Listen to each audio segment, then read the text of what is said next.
The story you tell yourself is that she sought another man's arms because you failed as a husband. Perhaps your income was lacking, the compliments dried up, or you let yourself go. Or maybe you point the finger at the other man. He must have been a demigod between the sheets, a young, chiseled alpha who delivered what you no longer could. Let me give you the unvarnished truth. The problem isn't you. And it isn't him either. This is the most profound and painful deception 99% of men fall for. We search for the cause in someone else, while it resides deep inside her. In her very blood. In the chemistry of her brain. She doesn't cheat in search of a better man or superior sex.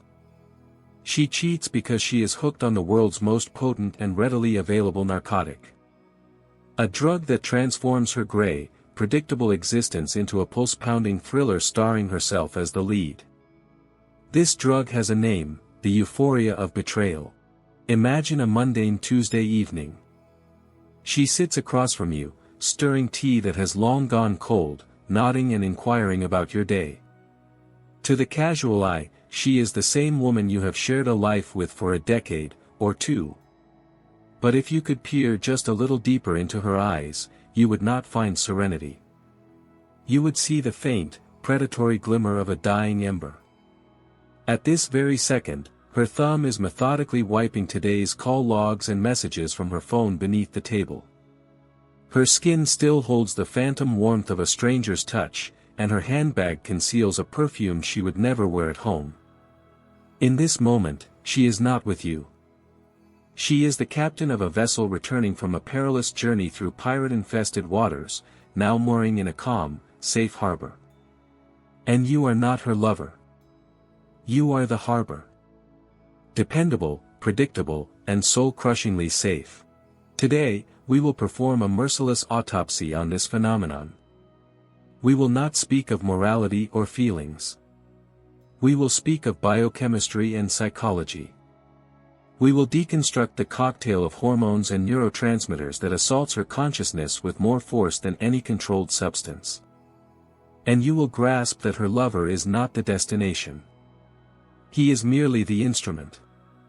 The syringe she uses to administer a dose of risk, power, and the thrill of her own transgression. What follows may disturb you. It will be brutal, yet it will be honest. If you are prepared for the truth that underpins most female infidelity, like this video now, let that be your signal of readiness. And if this is your first time here and you are not afraid to gaze into the abyss, subscribe, for we are only just beginning. And before we dive in, I need to map our community. Please, write in the comments which city you are from. Let's see where the most courageous men have assembled. Part 1, Anatomy of the Drug, 3 Chemical Components. So, let us don our surgical gloves and commence the dissection. Our first incision is a biochemical one. We will examine the 3 key agents, the 3 pillars upholding her entire addiction. This is not a figure of speech, it is raw physiology. Adrenaline, dopamine, and endorphins. Let's place each under the microscope to understand precisely how this internal drug cartel has hijacked her free will. The first and most powerful ingredient is adrenaline, the pure essence of risk. Recall the feeling from spy thrillers. The agent must slip past guards, and in that instant, the world shifts. Hearing sharpens, vision clarifies, time itself seems to warp. This is the work of adrenaline and its twin, norepinephrine, hormones released in response to acute danger. This is our primal fight or flight programming, hardwired into our animal core to prepare the body for maximum output. But here is the critical distinction. Our biology does not distinguish between a physical threat and a social one. For the brain, the dread of a tiger's jaws and the dread of being caught in a lie are processed as the same class of threat. The response is identical, a massive surge of stimulants. In her conventional married life, a different hormone rules, cortisol. The hormone of chronic stress. It is not produced by immediate danger, but by the grinding monotony of routine. By the sense of living the same day on repeat, by unspoken resentments, by financial strain, by the quiet horror that nothing new is on the horizon. Chronic cortisol is a slow poison, leading to apathy, weight gain, and a diminished libido. And it is upon this barren, cortisol-scorched landscape that the affair takes root. For her, it becomes not mere entertainment, but a cure. A medicine that replaces the slow poison of chronic stress with the euphoria of acute stress. Each time she arranges a secret rendezvous, her body receives a jolt of adrenaline that temporarily neutralizes the cortisol. She feels an incredible surge of vitality. The world, once dull and gray, explodes into vibrant color. She is not running from you. She is escaping the biochemical prison her marriage has become. Let's observe this in action over a single day. Morning. She awakens to the same alarm, sees your face, sips coffee from the same mug. Her cortisol levels are consistently high. She feels exhausted before the day has even begun. Another turn of the wheel. Then, around midday, a message arrives. A single word. Tonight? In that instant, her body's chemistry transforms. Her heart lurches as the first shot of adrenaline hits her bloodstream. The world snaps into focus. She must invent a cover story, coordinate timing, manage the details.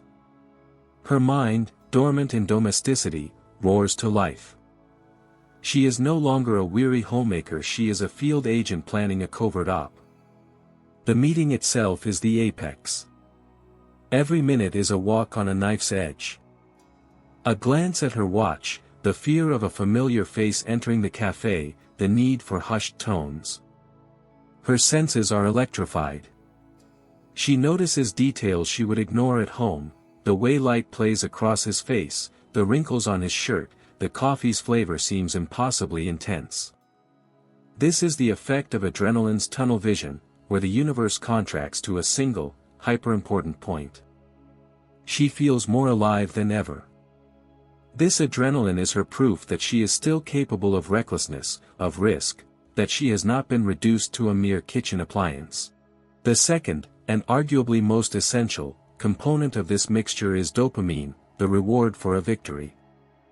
If adrenaline is the tension before the leap, dopamine is the sweet bliss of the flight and the satisfaction of landing it. Dopamine is the neurotransmitter of motivation and reward. Our brain releases it when we achieve a goal, when we conquer, when we obtain something we craved. Her entire double life is a flawless dopamine feedback loop, a casino from which there is no escape. The analogy of a gambler is perfect here. For the gambler, the prize money is secondary to the process. The sound of the spinning reels, the breathless anticipation, that is what triggers the dopamine rush. It is the same for her. The lover is not the jackpot. He is merely the slot machine.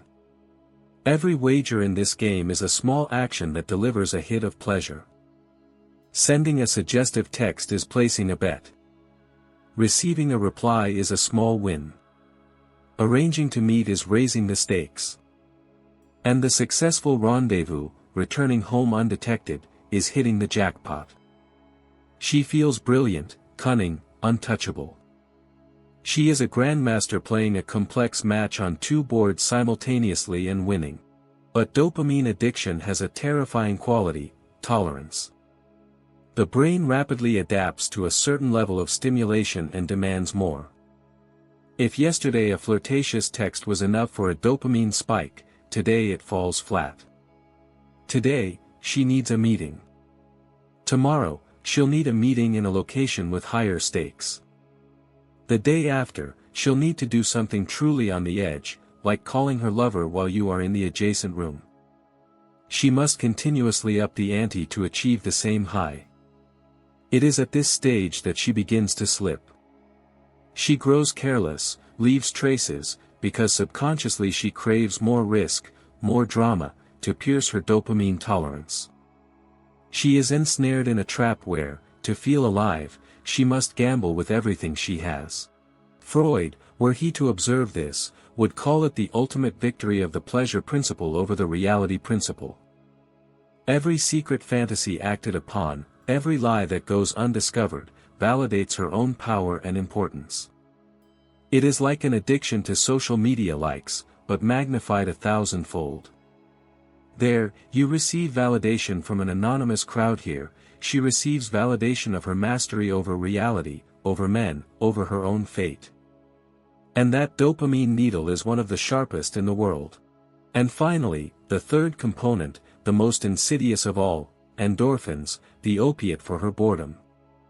Endorphins are our body's natural painkillers, structurally similar to morphine. Their purpose is to dull pain and induce a state of gentle euphoria, of peace. Athletes know this as a runner's high. But for a married woman weary of the routine, endorphins serve a different function. Her marriage, her correct life, often becomes a source of chronic, low-grade pain. Not the sharp pain of a blow or an insult.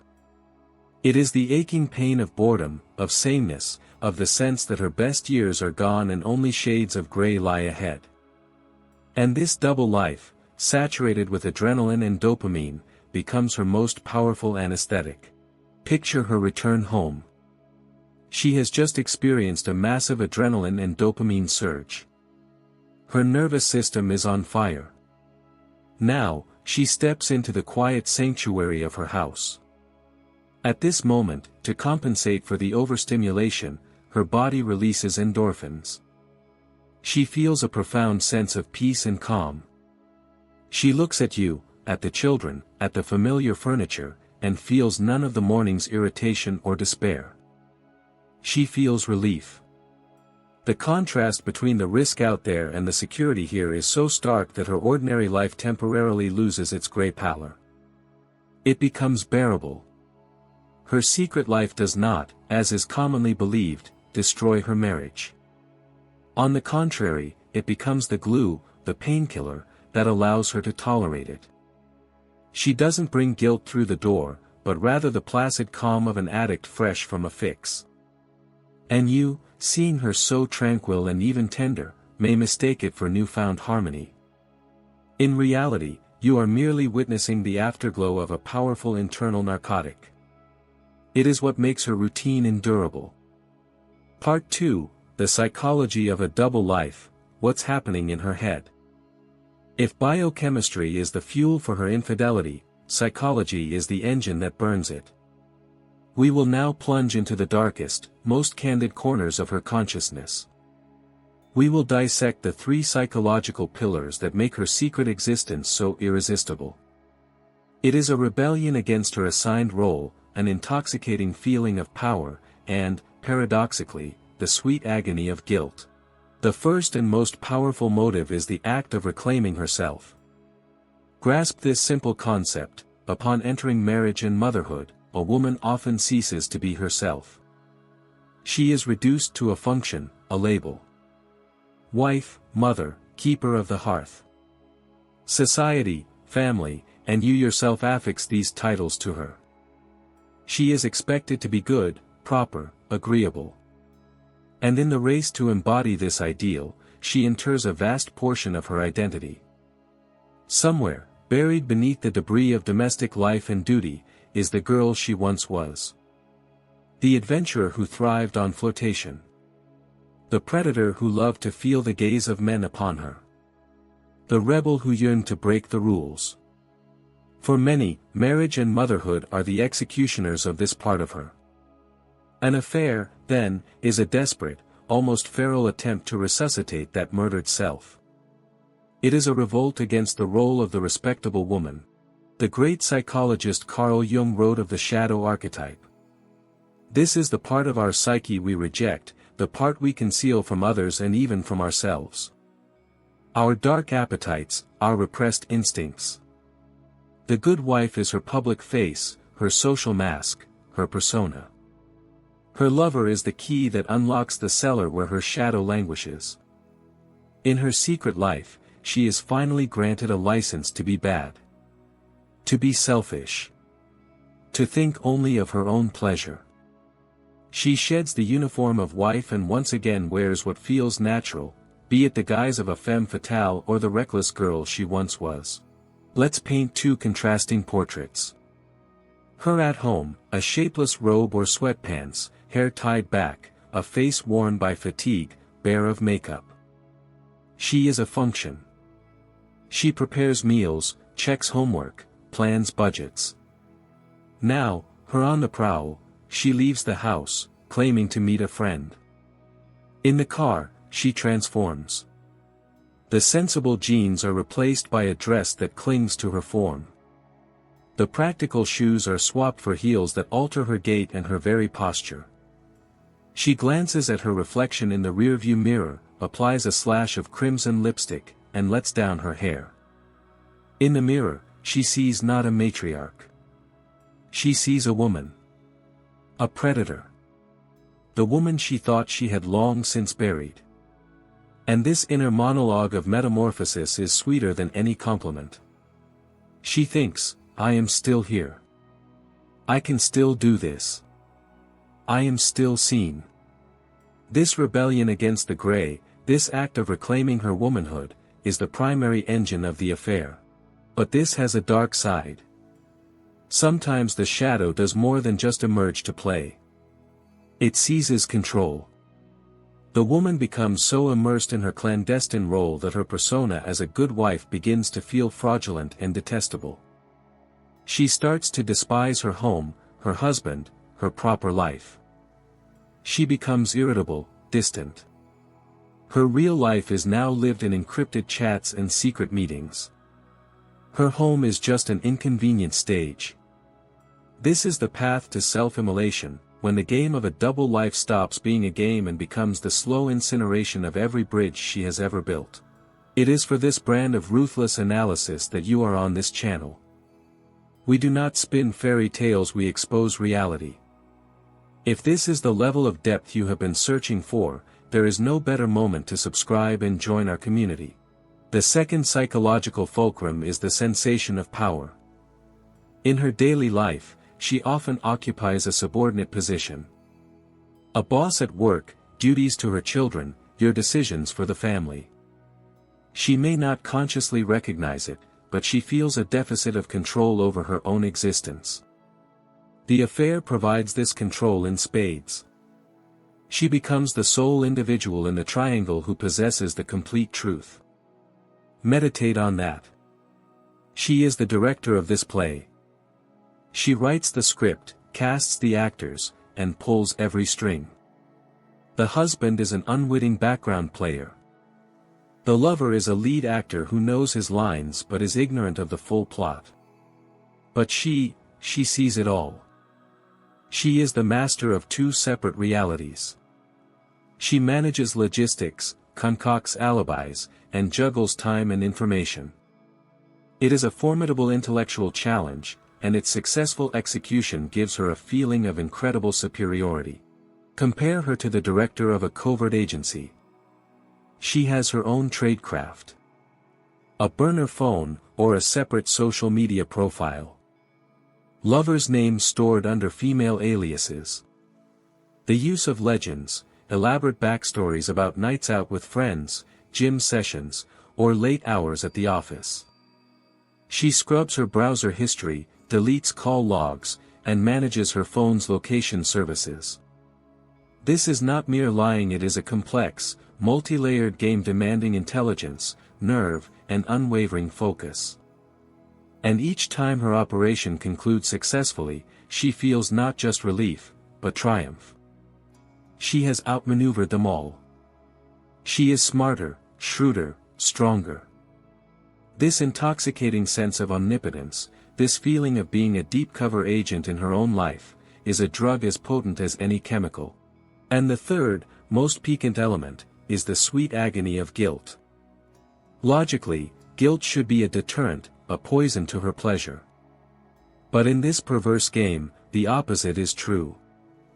A light, manageable dose of guilt becomes the spice that makes the main course more savory. This isn't the soul-crushing guilt that inspires repentance. It is a carefully measured dose of guilt that lends her drama depth and resonance. Psychologists might call it a form of moral masochism. The individual commits the act not just for the pleasure it brings, but also for the subsequent pangs of conscience that make the experience feel real and profound. Picture this scene. She returns home after her tryst. A faint, alien scent of cologne clings to her, her skin may still bear the faint imprint of another's hands. She walks through the door, and you greet her with a hug, asking about her day. In that moment, looking you in the eye while inventing a story about a hard day at work, she feels a stab of guilt. But that stab is mingled with the thrill of her own audacity and transgression. It is like salt on a wound, it stings, but it also serves as a searing reminder of what happened. This guilt elevates her life to cinema. She is no longer a character in a dreary domestic drama. She is the heroine of a tragic romance, torn between duty and passion. This feeling makes her experiences feel deeper, more meaningful. Without that pinch of guilt, an affair would be mere gymnastics, a carnal act. With it, it becomes forbidden fruit, a sin, a drama. And for many women weary of a bland, proper existence, it is precisely this drama they need to truly taste life. Part 3: Why She Never Leaves Her Husband. This is one of the central paradoxes that shatters the mind of a betrayed husband. If it is so wonderful with him, if the lover is so perfect, why is she still here? Why does she not pack her belongings and depart to build her true happiness? The answer is simple and brutal, because leaving for the lover would instantly destroy the very narcotic the entire enterprise was built to obtain. Understand this fundamental principle: the lover's value is not in who he is. His value is in his function, as a tool for accessing the sensations we have dissected. He is the forbidden fruit. His entire appeal lies in his illicit nature. The moment she leaves you for him, the prohibition vanishes. And what happens? The forbidden fruit immediately becomes a common, everyday vegetable. He transforms from a lover into just another husband. Or, at the very least, a permanent partner. Let's simulate this scenario, peer into her hypothetical future. She has left. The first few weeks, perhaps a month, are pure bliss. Freedom. No more lies, no more hiding. They can hold hands in public, spend entire nights together without checking the time. It is intoxicating. But then the mundane reality she fled from inevitably creeps in. It turns out her magnificent lover also leaves his socks on the floor. That he has bad days at work and falls into sullen moods. That he also gets hungry and does not always wish to talk. The magic evaporates. The adrenaline is gone, for there is no more risk. The dopamine hits from her victories are gone, for there is no one left to deceive. Only reality remains. And after 6 months, she realizes with dawning horror that she has merely traded one cage for another, identical one. But with one crucial difference: she possessed a key to the old cage, her secret life. To this new cage, there is no key. She has locked herself in. Her subconscious, her primal instinct for self-preservation, understands this perfectly. She senses intuitively that her game is only viable under one condition: the existence of a stable, reliable, predictable home base in the form of you and your family. You are her airfield. Her forward operating base. The place she returns to after her dangerous sorties. You provide stability, social status, financial security, and the comfort of routine. Her lover provides drama and the illusion of flight. She has no desire to choose between the airfield and the flight. She wants both. Remove the airfield, and the flight becomes pointless and impossible. It ceases to be a flight and becomes a freefall. This is why, in 9 cases out of 10, she will never leave. She will sabotage any attempt by her lover to elevate their relationship. She will produce 1,000 reasons why the time isn't right. The children are too young, the mortgage, the judgment of others. But the true reason is singular: to legitimize the relationship with her lover would be a death sentence for her addiction. It would be game over. And she does not want the game to end. She wants it to last forever. Part 4, How it looks in bed with her husband. And now, we arrive at the final, most potent, and most cynical movement in this symphony. What happens within the confines of your shared bed? Many men assume that if a wife takes a lover, her sexual relationship with her husband withers. She becomes frigid, avoids intimacy. This sometimes happens. But far more frequently, the direct opposite occurs, something truly perverse in its nature. Her sex with you, following her trysts with her lover, can become more vibrant, more passionate, and more adventurous than ever before. And you, ignorant of the truth, may mistake this for a renaissance of passion. You may believe your relationship has ascended to a new plane. A devastatingly cruel illusion. You must understand this: when she is having sex with you in these moments, she is not making love to you. She is not introducing new techniques into your bedroom taught by another man. She is bringing her altered state of consciousness, the illicit cocktail still coursing through her veins. Her body still vibrates with risk, her mind is still euphoric from her victory, her sense of self is at its apex. She feels like a bad girl who has just committed a sin and has now returned to the den of the unsuspecting good boy. And this knowledge, this secret, arouses her to an extreme degree. She lies beside you.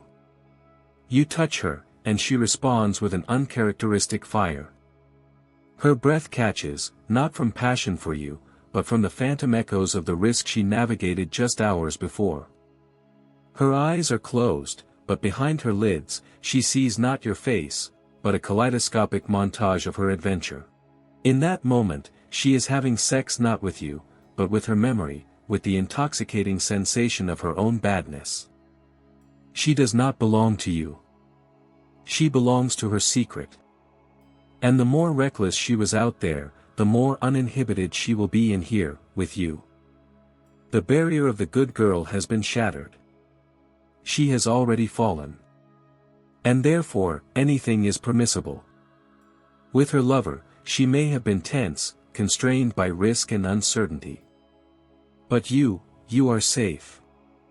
You are her husband. With you, she can finally relax and find release from the tension accumulated during her double life. And here lies the ultimate cynicism of the situation. The very passion you interpret as a gift to you is, in fact, the most damning evidence of her betrayal.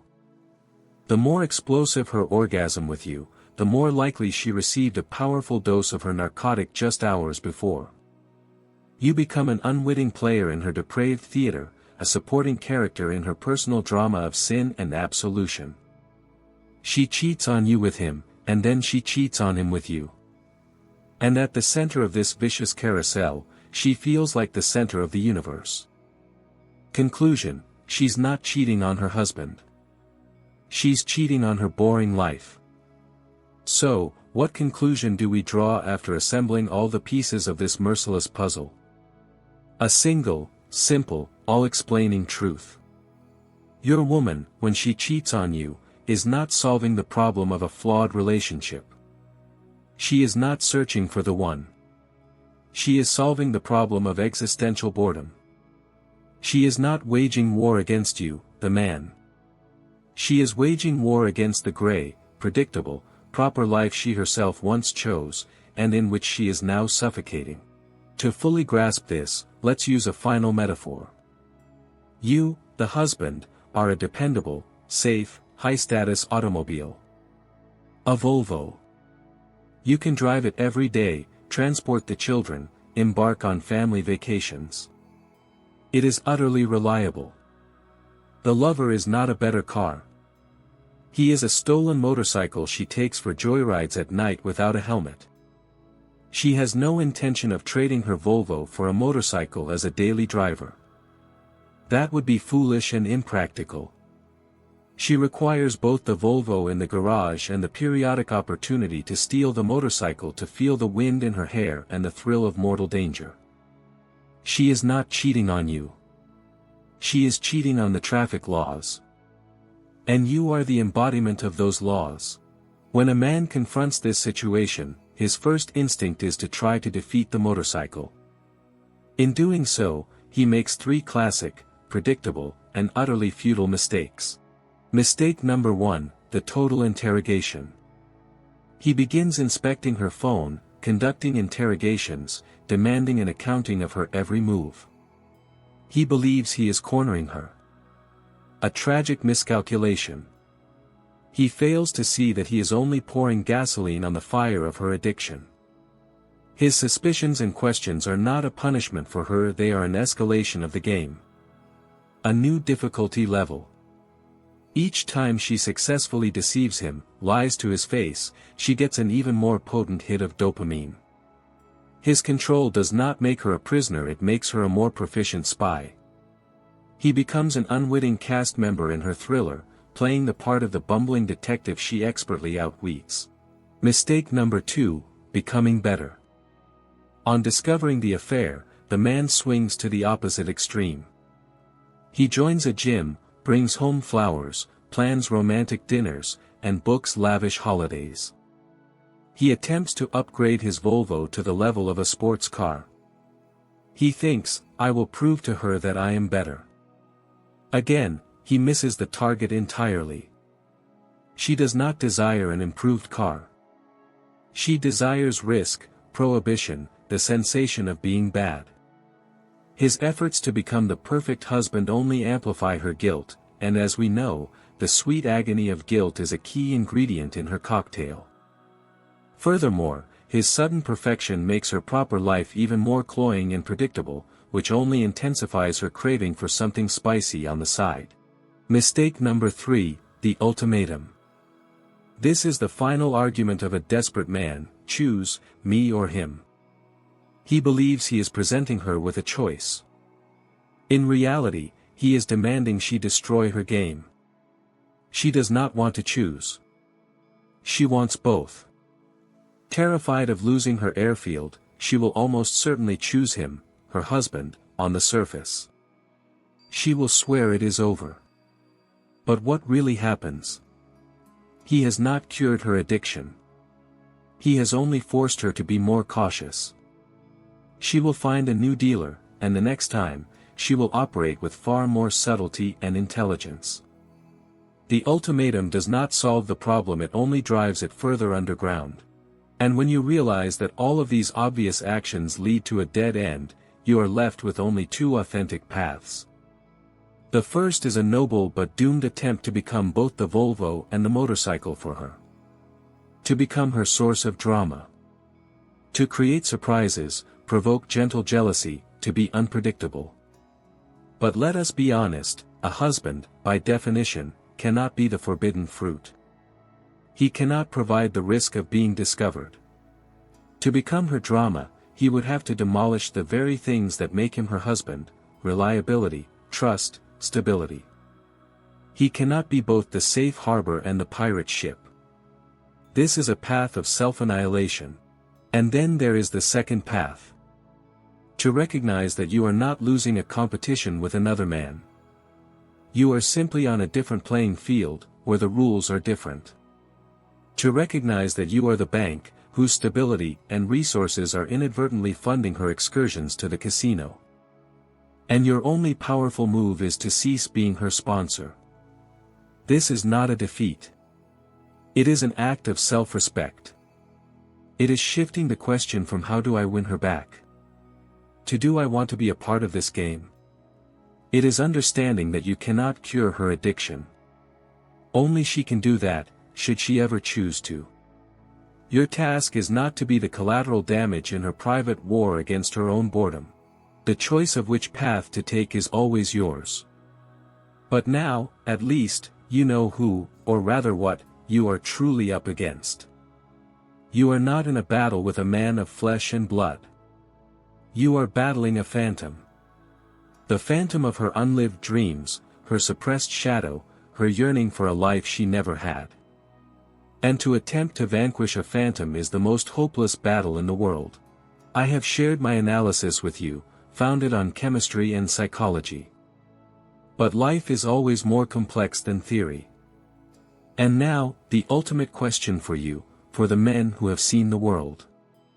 What was the most subtle, non-obvious sign in a woman's behavior that made you suspect someone else was in her life? Not the obvious phone guarding, but something in her gaze, her voice, in how she suddenly began to treat herself or you. Share your observations in the comments. Let us compile a codex of collective male wisdom here. The most profound and insightful stories deserve to be seen by all.